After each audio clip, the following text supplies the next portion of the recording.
ನಮಸ್ಕಾರ, ಸ್ಪೀಡ್ ನ್ಯೂಸ್ಗೆ ಸ್ವಾಗತ. ನಾನು ಚಂದ್ರಕಲಾ ನೂತನಗೌಡ. ನೋಡಿ, ರಾತ್ರಿ ಕತ್ಲಲ್ಲಿ ಈ ಆಟೋ ಚಾಲಕ ಏನು ಮಾಡ್ದ ಅಂತ,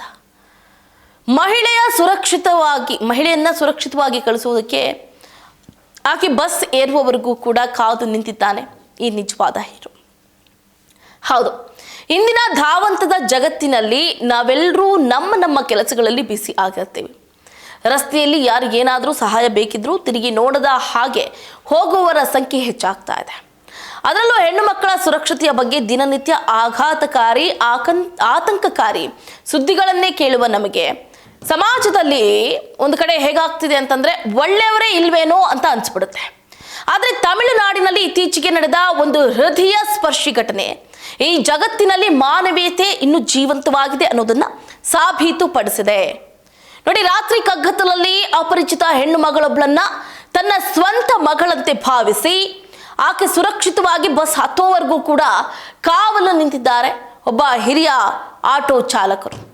ಈ ಕತೆ ಈಗ ಇಡೀ ದೇಶದಾದ್ಯಂತ ಸಾಮಾಜಿಕ ಜಾಲತಾಣಗಳಲ್ಲಿ ಭಾರಿ ಮೆಚ್ಚುಗೆಗೆ ಪಾತ್ರವಾಗಿದೆ.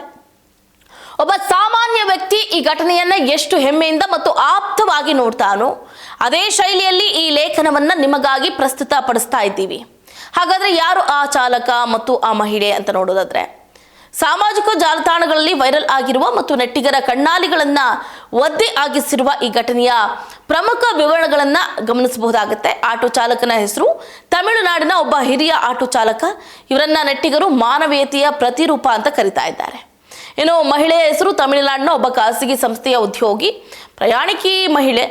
ಸ್ಥಳ ಗಮನಿಸೋದಾದ್ರೆ ತಮಿಳುನಾಡು ರಾಜ್ಯದ ಒಂದು ಪ್ರಮುಖ ಹೈವೇ ಅಥವಾ ಬಸ್ ನಿಲ್ದಾಣದ ರಸ್ತೆ. ರಾತ್ರಿ ತಡವಾಗಿ ತನ್ನ ಕೆಲಸ ಮುಗಿಸ್ಕೊಂಡು ಊರಿಗೆ ಮರಳೋದಕ್ಕೆ ಹೊರಟಿದ್ದ ಆ ಮಹಿಳೆಗೆ ಆ ಸಮಯದಲ್ಲಿ ಯಾವುದೇ ವಾಹನ ಸಿಗ್ತಾ ಇರಲಿಲ್ಲ. ಆಗ ದಾರಿಯಲ್ಲಿ ಸಿಕ್ಕ ಈ ಹಿರಿಯ ಆಟೋ ಚಾಲಕರು ಆಕೆಯನ್ನ ಬಸ್ ಹತ್ತೋದಕ್ಕೆ ಸುರಕ್ಷಿತವಾಗಿ ಹತ್ತಿರದ ಬಸ್ ನಿಲ್ದಾಣಕ್ಕೆ ಕರ್ಕೊಂಡು ಬರ್ತಾರೆ. ಕತ್ಲಲ್ಲಿ ಕಾವಲು ನಿಂತು ಆ 20 ನಿಮಿಷಗಳು ಕಾಯ್ತಾರೆ.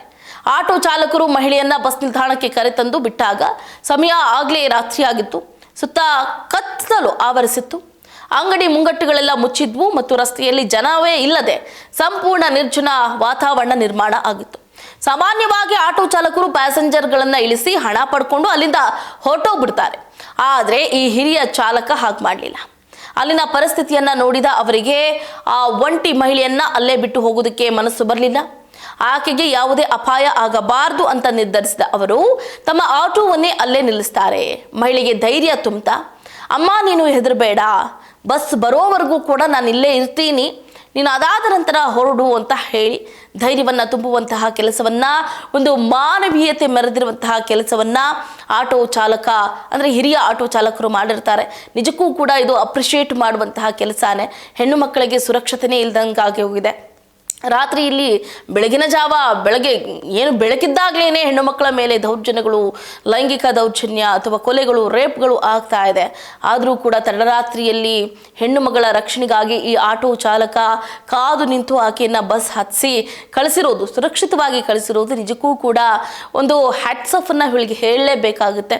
ಇಂತಹ ಮಾನವೀಯತೆ ಇರುವಂತಹ ವ್ಯಕ್ತಿಗಳು ಮತ್ತಷ್ಟು ಬೆಳಕಿಗೆ ಬರಬೇಕು. ಇಂತಹ ಮಾನವೀಯತೆ ಬೆಳಕಿಗೆ ಬಂದ್ರೇನೆ ಅವಾಗ ನಮಗೊಂದು ಧೈರ್ಯ ಸಿಗುತ್ತೆ. ಇಲ್ಲ ಅಂತಂದ್ರೆ ನೋಡಿ, ಯಾರನ್ನ ನಂಬೋದು ಯಾರನ್ನ ಬಿಡೋದು ಅನ್ನುವಂಥ ಪ್ರಶ್ನೆ ಉದ್ಭವ ಆಗೇ ಬಿಡುತ್ತೆ.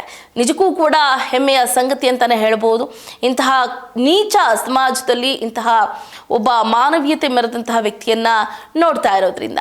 ಇದಾಗಿತ್ತು ಇವರಿಗಿನ ಅಪ್ಡೇಟ್ಸ್. ನೋಡ್ತಾ ಇರಿ ಸ್ಪೀಡ್ ನ್ಯೂಸ್, ಸುದ್ದಿ ನಿಮ್ಮದು, ವೇಗ ನಮ್ಮದು.